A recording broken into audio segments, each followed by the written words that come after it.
The Stack. People, Business, Technology. With Dan Tomaszewski of Everything MSP.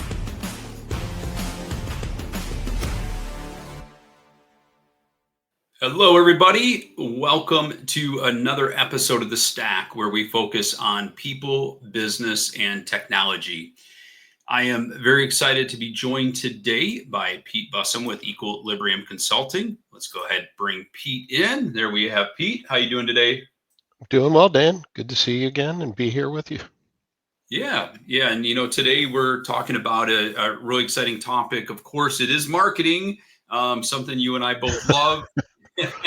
But everybody else doesn't love it as much, but they should. Right. They should. Right, of course, because we said so. But it is one of those things that love it or hate it is something that we must do in each of our businesses. And today we're going to talk a little bit differently. We're going to talk about trust being that new SLA. Talking about packaging, proving, and promoting your MSP's trust stack to win those SMB buyers. And, at the end of the day, it's a crowded market. There's a lot of MSPs that look like each other, offer a lot of the same services. And, really trust is one of those key factors that we must all focus on. Agree, disagree? What are your thoughts? I agree. I think, trust is when somebody comes to your website or your digital platform now, you have to find a way to differentiate yourself. And right. People, we always have said people buy from people they like, people buy from people they know. But in the end, do they trust you? Right? If they trust you and you tell your story digitally, then you can have a different impact right up front with a potential buyer or even your existing clients. There's a variety of ways to demonstrate, trust.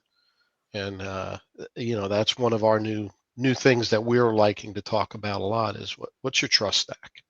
You have a technology stack, but what about your trust stack, right? So what's made up of that trust stack? So there's a variety of different things that can go into a trust stack. So the first part is proving. Proof is in the pudding, right? We always say, oh, well, trust me because I told you so, right? In my marketing material. Well, no, but you can demonstrate it, right? You can put some content in your website that's up front that shows quick results of SLAs and things of that nature that are right up front. So when people scroll and they see the persona that they're gonna go after or the ICP is coming to you, you can see benchmarks. You answer calls, you get recommendations, you have service first time fixes and things of that nature. Those are all things that can be productized and put in. But some things can't, right? You have to break it into layers. And I always, everybody says, transparency. Transparency is a huge part of trust, right? Your verified results, like I was talking about, case studies. We can talk more about a case study, but case study with some real things. A security framework, how you protect privacy policies and things of that nature. So all of these kind of things go into your trust stack. Yeah. And so, one of the things that you talked about was having that, the proof in the pudding. Essentially, it's got to be more than us just saying, hey, just trust me, right? I mean, we all can say that, even if we genuinely mean that. But at the end of the day, especially if we're talking to someone new, it's one thing if it's a referral and someone says, hey, these people are great. This is a great MSP. You can trust them. That's great. But they still need to essentially build that trust. We need to build that trust with them, even if it's a referral. So when you talk about, KPIs and case studies, and you mentioned putting that on our website, I see a lot of MSPs saying, well, wait a minute, you want me to put some of my SLAs on the website and some of my, or my KPIs in regards to that. I Right. see some people being a little concerned. Do you just go out and say, okay, starting today, I'm going to go ahead and throw all this out on my website? Why not? What are you really doing that's different? When Sure. when a SMB goes and talks to the provider, the IT service provider, what are they finding? They're finding realistically you're all using the same tools. So Yep. it's a matter of them finding out, can they trust you to do what they need done, and are they comfortable with it, right? And that's where the differentiator is going to come in. And because the MSPs are so similar, there's really, it comes down to people, process, and not so much the tools, because the tools are not really Right. unique anymore, right? So how do you take that? How do you prove that to them? Well, case studies are great, and I was last week I was looking at some things for a different market that I had to judge some companies for some awards, and I was looking at the case studies they provided, and it was great marketing. It was great fluff, but it didn't give any percentages. It didn't give ROI. It didn't give outcomes. And that's what, your buying personas need to see and start to trust you on, because they look and they can see everybody has the same services. So, for instance, I always use us. We eat our own dog food, right? Yeah. So, Yep. when you go to our website, our first menu item isn't the about us like everybody else's. It's pricing and programs. Here's our program, here's our price, schedule a meeting. And before long, you'll be able to buy. Actually, on our one website, you can do a buy it, you know, right on the Yeah. website. But on our Equilibrium site, you can't yet, right? We want to do some qualification, and you might also. But it's very transparent, and it helps a couple things by doing that also, because the buyers that are going to waste, or I shouldn't say waste your time, but they're going to come to you looking for services. They're going to know right away whether they fit with you or not, based on what you put in that transparency or that trust stack of making available what it is, without saying, if you're a company of 25 or up, then you fit us. Otherwise, you don't, right? Right. But if you put in a program and they see the program and they see the price, they may not call you because they don't have the budget. And a lot of times you get price resistance. So you put in the transparency right away. But you can take that further, putting that into case studies that have real metrics and real people uh, into it. Yeah. Yeah. So if you go ahead and you put those live metrics on your website, I think a couple things that I'm hearing from you is, one, of course, the client sees, hey, here's your uptime, here's your ticket resolution, your NPS. You're willing to publicly display that. That's really telling a story. But I think it's also a very bold move that helps to build that trust, because I think some might say, gosh, I don't know if I would do that in our own company. The prospect might say that. That's a bold move. And that's saying a lot about who they are, Absolutely. because they trust Yeah. themselves. They trust themselves to live up to something that they're putting out publicly. And Yeah. that's key, because again, that's a piece of the transparency, and that builds trust, right? That's a Right. key metric of it. And you know, um, other customers or other competitors might say, "Well, I would never do that," and I say, "Why not? Yeah. Why not?" If you're going to differentiate yourself, you have to do something that's going to be memorable to get that buyer to come back to you. So if they just Right. skim your website once and they keep shopping, but they come back to you, there's something that was sticky in that, and that's in the trust model, right? Right. So, proof beats promise. And they Right. may try and find out, they may call that person in the case study to say, these guys publish these metrics on their website. But, is it true? Do they really live up to that? Yeah. And once they publish it, they have to live up to it, right? Because that's what that buyer is going to expect. So, it's sink or swim right away when you do it.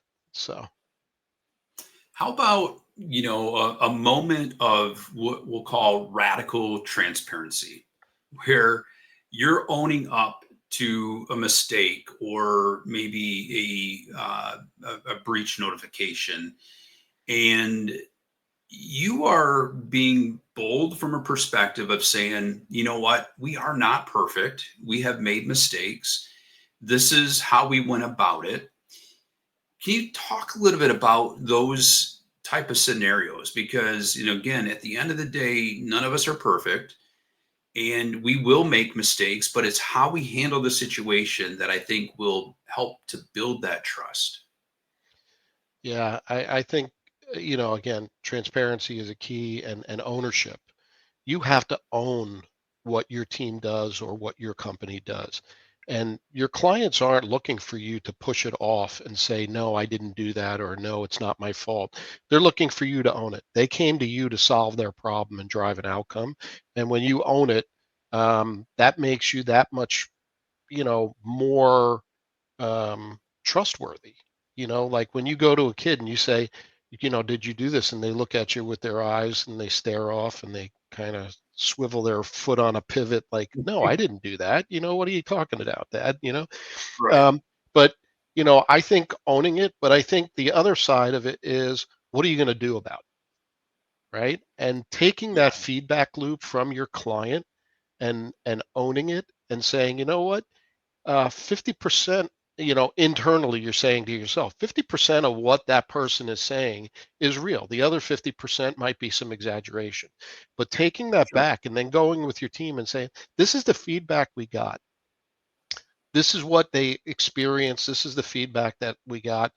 And what can we do to make that experience different, or change a process, or was it a tool, and link it and change it? And I think that's part of a growth. That shows Yeah. the maturity of an organization to say, we own it, let's go fix it. And then let's go and tell our customer what we did to fix it and prove it again to them, just like we did when we onboarded them, saying we're going to live up to these metrics. And when a customer feels that they've impacted you and change, it brings them just that much closer, and trustworthiness builds with you because you've respected them in every which way and they've affected something to make you a better organization. So it doesn't happen to others, right? And I that think has to that's be key. built in. Yeah, I mean, that's got to be built into the culture as well, right? I mean, because if you've got, a team of people that are, truly the face of the client, and it's easy to say, well, it was Microsoft. It's easy to say it was your internet service provider. It's easy to, to find some kind of excuse. And at the end of the day, let's face it, we don't create the problems, we fix them. But if we're constantly pointing fingers at others, even though we're here to resolve issues and be proactive. And I think that's the key thing is we lose sight of the fact that as managed services providers, from day one, when the whole concept of being an MSP came out, it was to move away from being reactionary and all about being proactive. And if that's the case, we have to accept more and more responsibility that, our goal is to help avoid these issues from occurring. Our Hmm. goal is to, not have the customer have to pick up the phone and call us, but that we're working to address issues before they become issues, because that small issue, if left untouched, can grow into a big issue that becomes noticeable. So, how do we build that culture into ensuring that, the whole team takes that responsibility? Well, I think it comes from the top, right? If the leadership is saying, this is good, you should bring that stuff forward. Don't bury it under the carpet. The Yeah. law, it's just like anytime problem resolution. If you let it fester, it's going to get worse, right? And if it Yep. gets worse, you're going to lose the client. You're going to lose the Right. client. Instead, you're proactively taking that approach of, give us the feedback, and we really don't care how it comes to us, whether it comes through a tier one or a, senior security engineer, it really doesn't matter. The idea is that everybody is empowered to take that and then bring it forward to leadership to say, this is what happened. This is what broke. Right. I messed up, or, and I own it. I own it. Like, my employees will be the first ones. That's my bad, but in a client situation, I will always say, okay, you got a point there. We own it. We'll go fix Yeah. it. And I think a lot of times when you have you're working with third parties, like I'm working in an engagement right now where we manage about close to 100 websites for a client. Okay. And SMTP broke because of all the new DKIM and Yeah. DMARCs and SPF records that needed to go. So we reconfigured. We provided everybody SPFs, but in today's day and age, I can't believe that this one IT company is still doing POP3 mail for an entity of 25 people instead of Mm. O365. Right. And so they're using it hosted on another web server, and it's purely a spoofing issue.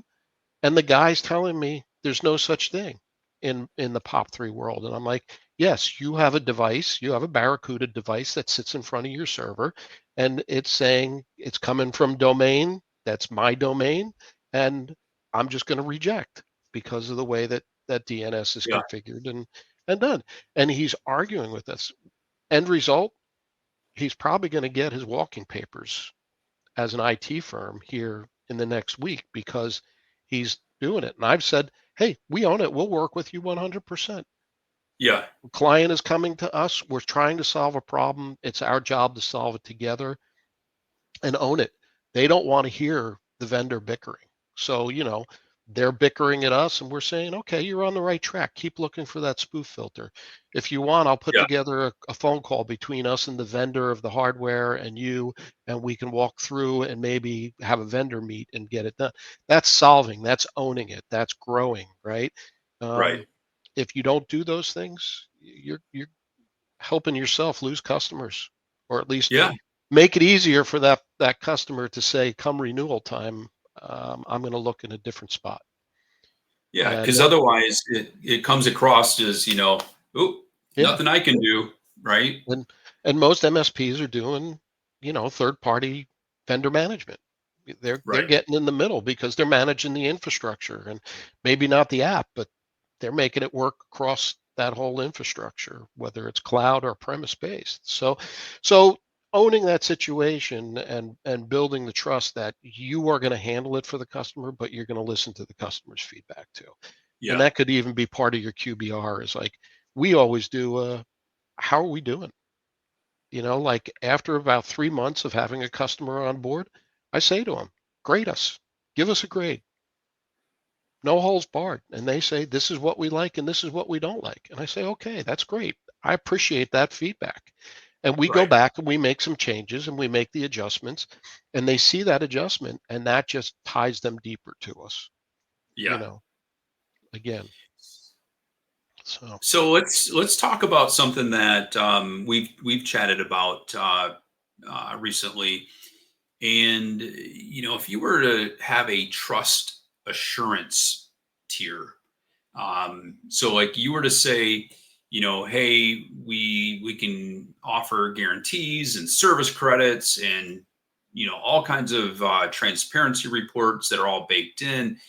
What would happen to an MSP's close rate if they bundled a trust assurance into their offering?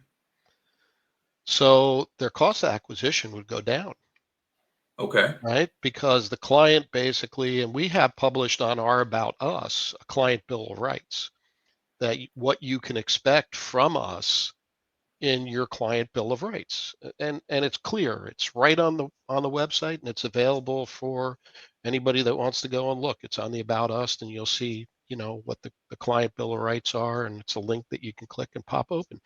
But um, you have the ability to do those things, and you'll probably, most MSPs already have some tool that's doing dashboarding that would give those reports back to give them. Yeah. So if you could prove that, and you are pushing maybe even real-time statistics up to your website through an API and some code, what would that look like from an acquisition of a client? So they come and you capture them via your persona, just coming in on the ICP, and then you have the persona and you start taking them on a journey, and they can see outcomes, and maybe they see them in real time through some stuff that you put on your website, or you do in a sales call. um, Yeah. the average cost I heard right now is 20 times higher than it was pre-COVID. The Mm. average cost right now of acquisition of a client is about $4,300. Okay. And it was down at, it's almost 50% of what I estimated, but it was around 23 to 2,500 pre-COVID. So, it's getting harder, and nobody gets up in the morning, stretches their arms, I'm going out to get a new IT company today. No, Right. all of the stuff that you say, there's 4 or 5 things. We had an incident, we didn't do it, they didn't pay attention to us, they didn't respond. Those are all things that clients say because they don't feel cared for anymore. They're not feeling the love. And that's why Yeah. they're going to start looking out, right? So they've lost trust in their existing provider, and they're looking for that component by somebody else. So if you can prove it digitally on your website or through your collateral or in your email campaigns, you now have the ability to close that gap and shrink the window of a close profile and bring your cost of acquisition down. That's huge. I mean, Yeah. a few things. One, it helps you to drive that new business, but it's also it's helping you to retain the business that you have, right? Hmm. So it's twofold from that perspective. It's actually there's probably a whole lot more that we can add into that, but at the end of the day, I mean, $4,300 to acquire a new customer, you don't want to be having to keep doing that, like replacing customers. You want to be able to, scaling, bringing on new customers, growing that business, getting those referrals, having them truly be customers for life. And, there's the trust factor, but then there's also, of course, all the, the components, the Hmm. policies, procedures, the culture that goes along with it to make that happen. So, and finally, is looking at how trust is paying off. How do we know it's paying off? Is there an individual KPI, a single KPI that helps us to monitor and know that trust is paying off? Yeah, well, you said it, customer churn. Churn Yeah. ratio is big, right? If you have a churn ratio of 20%, you're not growing. You're not growing. You may Yeah. think you're growing. You may be growing a number of customers acquired per year, but how many customers have you lost that year? And are you doing a 1-for-1 replacement at that point? Or is it a 2-for-1 replacement? Because you got to get business in the door. So you're deviating from your ICP and your personas, and taking what you need to make sure you're covering costs. So, you know, churn ratio is very big. So most MSPs have a 17 to 20 year retention on clients. I've Yeah. heard that starting to come down as new competitors come into the market, and others are raising prices because of their models or their structure of being bigger. PE Right. backed or platform companies have different overhead structures now that are forcing some different issues in local markets. But being able to monitor your churn, and I'll give you a for instance. Our churn rate right now is about 5.27. Unheard of churn rate for a marketing company in the MSP Yeah. space. Unheard of. Our Yeah. customers, many of them are with us 14 to 16 years right now, right? Um, that says something and should help build trust. And we publish that out on the website. We talk about it in LinkedIn posts and social media because it's huge. Because the Yeah. average churn ratio for our competitors is anywhere from 8 to 12 months. Mm. So what does that tell you? Either you're picking the wrong clients to work with as a marketing company, or Right. you're not delivering, right? You're Right. promising something, but you didn't deliver. So you lost trust. And that's the key, of delivering all of that. So big expectations, but churn ratio is something that you can definitely monitor. Um, for internal clients, you can also monitor, how you're able to grow your internal clients with existing stack and growing, new features with them without having to feel like you're walking on rice. Oh, it's going to be a price increase. No, you've already Yeah. got the trust. You can have those open conversations that you couldn't have before because the customer trusts you to be that strategic person sitting in their fractional, CTO kind of role. So when we take a look at trust from a marketing perspective, there are things we can do at the, as far as from a, prospecting perspective, like you talk about putting those KPIs out there, putting out what your SLAs look like, those live data stats, that will be those bold moves to get them to talk to you. And then from that perspective, from that point forward, it is up to you because people buy from people, right? People buy from people, people buy from people they know, and then it's up to the brand to deliver, right? So, but relationships are still key, and humans like to trust each other. If you don't have trust, you don't have a good relationship. Yeah. That's the So, bottom line there. so as we wrap things up, what's one last piece of advice that you would give to MSPs? I think be bold. In your marketing, you have to be bold. You have to be creative. You have to differentiate yourself from the guy down the street or the team down the street. You're not that unique anymore because there's a lot of people that are out there. You might be fighting against size, you might be fighting against pricing, whatever it might be. But differentiate yourself, and pricing doesn't always become the problem, right? And if you differentiate yourself and you build trust in the market, and you're seen, you're heard, and you're trusted in your community, then honestly, you're going to be a go-to company that Yeah. others are going to seek. They're not going to look. And if your marketing is building your brand and building that around your brand, you have a much more solid footing than those that don't, that just want to talk. We have a solution. We do patching. We do monitoring. Customer doesn't care about that stuff anymore. They want outcomes. They want to see the percentages. They want to feel that whoever they choose, they can trust to take care of them. And that's, in the end, that's what your job really is. That's what you're getting paid to do, whether you're an internal resource or an outsourced resource. So, Excellent. And for anybody that wants to learn more about Equilibrium Consulting and the marketing services you offer, what's the best way to get a hold of you? well, you can go up on LinkedIn. I'm easy to find. You'll find me anywhere, anytime. You can go to equilibriumconsult.com. Just about anywhere when you click on schedule an appointment, you can schedule an appointment with me. That's where it'll go.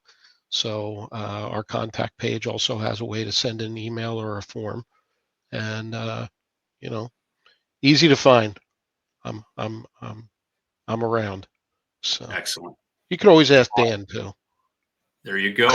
Of course, if you reach out to me, I'm more than happy to connect you with Pete. And if you are on the Everything MSP website, everythingmsp.com, and you search for Equilibrium, you'll be able to find their business listing, all the information about them, and there's some ways to reach out to them as well.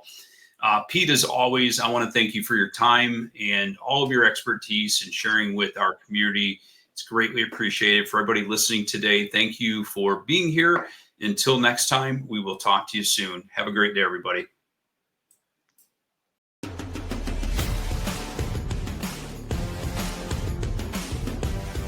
Thank you for listening to The Stack.